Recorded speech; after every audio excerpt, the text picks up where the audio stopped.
Hi, hello, once again, welcome back to HomeNotes. പണ്ടൊക്കെ നമുക്ക് പിസ്ത വളരെ റെയർ ആയിരുന്നു അല്ലേ? പക്ഷേ ഇന്ന് നമുക്ക് ഇഷ്ടം പോലെ എന്ന് പറഞ്ഞാൽ പിസ്ത കിട്ടാനുണ്ട്. പക്ഷേ നമ്മൾ പിസ്ത കഴിച്ചു കഴിഞ്ഞിട്ട് അതിൻ്റെ തോട് വെറുതെ കളയല്ലേ ചെയ്യുക. ആ പിസ്ത തോട് ഉപയോഗിച്ച് നമുക്ക് ഒരുപാട് ക്രാഫ്റ്റ് ഐറ്റംസ് ചെയ്യാൻ വേണ്ടി പറ്റും. ഞാൻ അങ്ങനെ ചെയ്ത ഒരു ബോട്ടിൽ ആർട്ടാണിത്. പിസ്താഷ്യലാണ് ഇതിൽ മെയിനായിട്ട് ഞാൻ യൂസ് ചെയ്തിരിക്കുന്നത്. ഇതിൻ്റെ ലീവ്സും ഫ്ലവറും ഒക്കെ പിസ്തയാണ് ഞാൻ യൂസ് ചെയ്തിരിക്കുന്നത്. നല്ല ഭംഗിയിൽ കാണാം. നമുക്കിത് പ്ലെയിൻ ബോട്ടിൽ ചെയ്യണമെന്നില്ല, അല്ലാതെ നമുക്ക് കളർഫുള്ളായിട്ടുള്ള ബോട്ടിലും ചെയ്യാം. ഞാനൊരു വെറൈറ്റിക്ക് വേണ്ടി പ്ലെയിൻ ബോട്ടിൽ ചെയ്തെന്നുള്ളൂ. അതുകൊണ്ട് തന്നെ നമുക്ക് കുറേ കൂടി ഈസി അല്ലേ ചെയ്യാൻ വേണ്ടിയിട്ട്. അപ്പോൾ ഇത് എങ്ങനെയാണ് ചെയ്തതെന്നുള്ളതാണ് നമ്മുടെ ഇന്നത്തെ വീഡിയോ. ഈ ബാക്കിൽ കാണുന്ന ബോട്ടിൽ നിങ്ങൾ കണ്ടിട്ടില്ലേ? ആ വീഡിയോ ഞാൻ ഇട്ടിട്ടുണ്ട്. ഇത് വെറും വേസ്റ്റ് മെറ്റീരിയൽ, നമ്മുടെ പറമ്പിലൊക്കെ കാണുന്ന വേസ്റ്റ് മെറ്റീരിയൽ കൊണ്ട് ചെയ്ത ഒരു ബോട്ടിൽ ആർട്ടാണിത്. അപ്പോൾ ഈ വീഡിയോ കണ്ടതിന് ശേഷം ഈ വീഡിയോ കൂടെ കണ്ടു നോക്കുക. ഓക്കെ, അപ്പോൾ ഇതെങ്ങനെ ഉണ്ടാക്കിയാൽ നമുക്ക് കണ്ടിട്ട് വരാം. ബോട്ടിൽ ആർട്ട് ചെയ്യാൻ വേണ്ടിയിട്ട് ആദ്യം തന്നെ ഞാനൊരു പ്ലെയിൻ ബോട്ടിൽ എടുത്തു. കുറച്ച് പിസ്ത ഞാൻ കളർ ചെയ്ത് വെച്ചിട്ടുണ്ട്, നമ്മുടെ ലീഫിന് വേണ്ടിയിട്ട്, ഫ്ലവറിന് വേണ്ടിയിട്ടും. ബാക്കി ഞാൻ കളർ ചെയ്തില്ല. അപ്പം നമുക്ക് ആദ്യം തന്നെ ചെയ്യുന്നത് വലിയ ഫ്ലവറാണ്. അതിന് വേണ്ടിയിട്ട് ഞാൻ ഓരോ പിസ്ത എടുത്തിട്ട് ഇങ്ങനെ റൗണ്ടിൽ ഒട്ടിച്ചു കൊടുക്കുകയാണ്. നിങ്ങൾ ഒട്ടിക്കുമ്പോൾ ശ്രദ്ധിക്കേണ്ടത്, ആദ്യമേ ഒട്ടിക്കുന്നത് കുറച്ച് മുട്ട് പോലെ മുകളിലേക്ക് പൊങ്ങി നിൽക്കുന്ന രീതിയിൽ വേണം ഒട്ടിക്കാൻ. പിന്നെ റൗണ്ട് ഷേപ്പ് വലുതാവുന്നതനുസരിച്ച് അത് കുറച്ചും കൂടി വിടർന്ന് വരുന്ന രീതിയിൽ വേണം നമ്മൾ ഒട്ടിക്കാൻ വേണ്ടിയിട്ട്. അതിനു മുമ്പേ നമ്മൾ ശ്രദ്ധിക്കേണ്ട രണ്ട് കാര്യങ്ങളുണ്ട്. ഞാൻ ശ്രദ്ധിക്കാതെ പോയതും നിങ്ങൾ ശ്രദ്ധിക്കേണ്ടതുമായ രണ്ട് കാര്യങ്ങളുണ്ട്. ഒന്നാമത്തെ കാര്യം എന്ന് പറയുന്നത്, നമ്മൾ പെയിൻറ്റ് എല്ലാ പിസ്തയും പെയിൻറ്റ് ചെയ്തതിന് ശേഷം മാത്രമേ നമ്മൾ ഒട്ടിക്കാൻ പാടുള്ളൂ. കാരണം ഒട്ടിച്ചതിന് ശേഷം പെയിൻറ്റ് ചെയ്യാൻ നിന്നിട്ടുണ്ടെങ്കിൽ അത് ഭയങ്കര ബുദ്ധിമുട്ടാണ്. കാരണം ഞാൻ അതായിരിക്കും ഈസി എന്ന് കരുതിയിട്ട് ഞാൻ ആ ഒരു മെത്തേഡാണ് ഫോളോ ചെയ്തത്.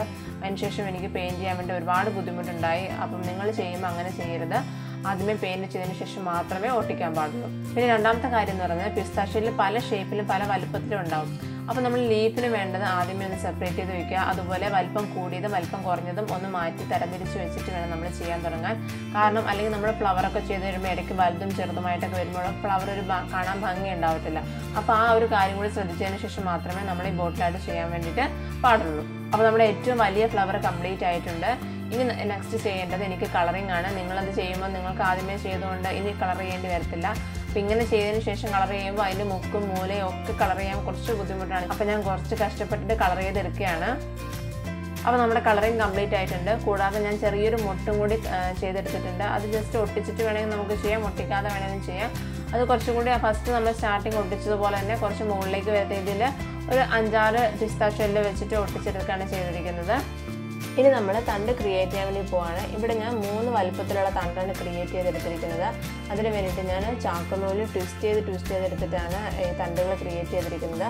3 വണ്ണത്തിലുള്ള തണ്ടാണ് ഞാൻ എടുത്തിരിക്കുന്നത്. ഏറ്റവും വണ്ണം കുറഞ്ഞാൽ ഞാൻ 2 ചാക്കുനൂല് ട്വിസ്റ്റ് ചെയ്തെടുത്തിട്ടാണ് ചെയ്തിരിക്കുന്നത്. അപ്പോൾ നിങ്ങൾക്ക് ഏതാണ് വലുപ്പം വേണ്ടത് അത് അനുസരിച്ച് നിങ്ങൾ ട്വിസ്റ്റ് ചെയ്തെടുക്കാൻ വേണ്ടി മതി. ഇനി നമ്മളിതിനെ കളർ ചെയ്യാൻ വേണ്ടി പോവാണ്. ഗ്രീൻ കളറാണ് ഞാനിതിനെ അപ്ലൈ ചെയ്യുന്നത്. ഇനി നമ്മൾ ചെയ്യുന്നത് ഈ തണ്ടുകളൊക്കെ പ്രോപ്പറായിട്ട് ഒട്ടിക്കുകയാണ് ചെയ്യുന്നത്. തണ്ടുകൾ ഒട്ടിക്കാൻ വേണ്ടിയിട്ട് ഞാൻ ആദ്യം ഫെവിക്കോൾ വെച്ചിട്ടൊന്ന് ഒട്ടിച്ച് നോക്കി. പക്ഷേ അത് അത്ര പ്രോപ്പറായിട്ട് ഇരിക്കുന്നില്ല. കാരണം കുറേ സമയം വേണ്ട ഒട്ടാൻ വേണ്ടിയിട്ട്. പിന്നെ ഞാൻ ഗ്ലൂ ഗൺ വെച്ചാണ് ഒട്ടിച്ചത്. പക്ഷേ ഗ്ലൂ ഗൺ വെച്ച് ഒട്ടിക്കുമ്പോൾ നിങ്ങൾ ഒരുപാട് കാര്യങ്ങൾ ശ്രദ്ധിക്കണം. കാരണം അത് അതിൻ്റെ സൈഡിലേക്കൊക്കെ പോയി കഴിയുമ്പോൾ അത് നന്നായിട്ട് തെളിഞ്ഞ് കാണും. അപ്പം കാരണം ഒന്നാമത് നമ്മുടെ പ്ലെയിൻ ബോട്ടിലും കൂടി ആയതുകൊണ്ട് അപ്പം അങ്ങനെ പുറത്തോട്ടൊക്കെ നിൽക്കുന്നുണ്ടെങ്കിൽ അതൊന്ന് ക്ലിയർ ചെയ്തെടുത്ത് നല്ല നീറ്റാക്കി എടുക്കേണ്ടതുണ്ട്. അപ്പോൾ അത് കുറച്ച് ബുദ്ധിമുട്ടാണ്. എന്നാലും നമുക്ക് ഒട്ടിച്ചെടുക്കാൻ വേണ്ടിയിട്ട് എളുപ്പം ഗ്ലൂ ഗൺ തന്നെയാണ്. അപ്പോൾ നിങ്ങൾ ആ ഒരു രീതിയിൽ ഒട്ടിച്ചെടുക്കുക.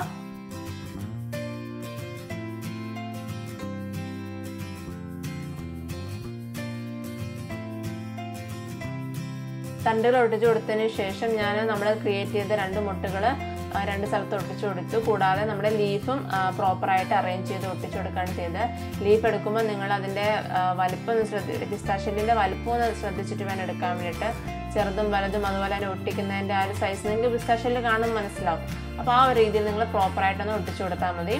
ഇപ്പോൾ നമ്മുടെ ബോട്ടിലായിട്ട് കംപ്ലീറ്റ് ആയിട്ടുണ്ട്. ഇനി നമുക്കിതൊന്ന് നീറ്റാക്കി എടുക്കണം. അതായത് നമ്മൾ ഗ്ലൂ ഗൺ വെച്ചാണല്ലോ ഒട്ടിച്ചത്. അപ്പോൾ അതിൻ്റെ സൈഡിലേക്കൊക്കെ കുറച്ച് സ്പ്രെഡായിട്ടുണ്ടാവും. കാരണം തണ്ടൊക്കെ ഒട്ടിക്കുമ്പോൾ കുറച്ചൊക്കെ സ്പ്രെഡായിട്ട് വരും. അപ്പോൾ ആ സ്പ്രെഡായി വന്നതൊക്കെ ഒന്ന് ബ്ലേഡ് വെച്ച് റിമൂവ് ചെയ്തിട്ട് ഒന്ന് നീറ്റാക്കി എടുക്കുക. ഇത്രയും കൂടെ ആയിക്കഴിഞ്ഞാൽ നമ്മുടെ ബോട്ടിലായിട്ട് പെർഫെക്റ്റ് ആയിട്ട് കംപ്ലീറ്റ് ആയിട്ടുണ്ട്.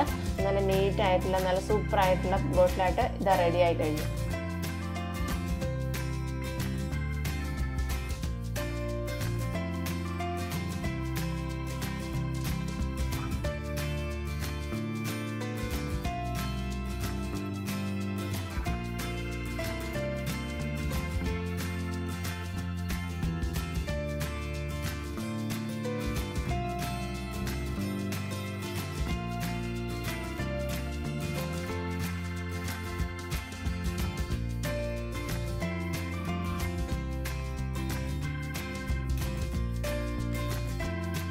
അപ്പോൾ ഈ ബോട്ടിൽ ആർട്ട് നിങ്ങൾക്ക് ഇഷ്ടമായെങ്കിൽ നിങ്ങൾ ഇതുപോലെ ചെയ്ത് നോക്കുക. നിങ്ങൾ ടെക്സ്റ്റ് കൊടുത്തും കൊടുക്കാതെയും കളർഫുള്ളാക്കിയിട്ടും അല്ലാണ്ടൊക്കെ നിങ്ങൾ ചെയ്ത് നോക്കുക.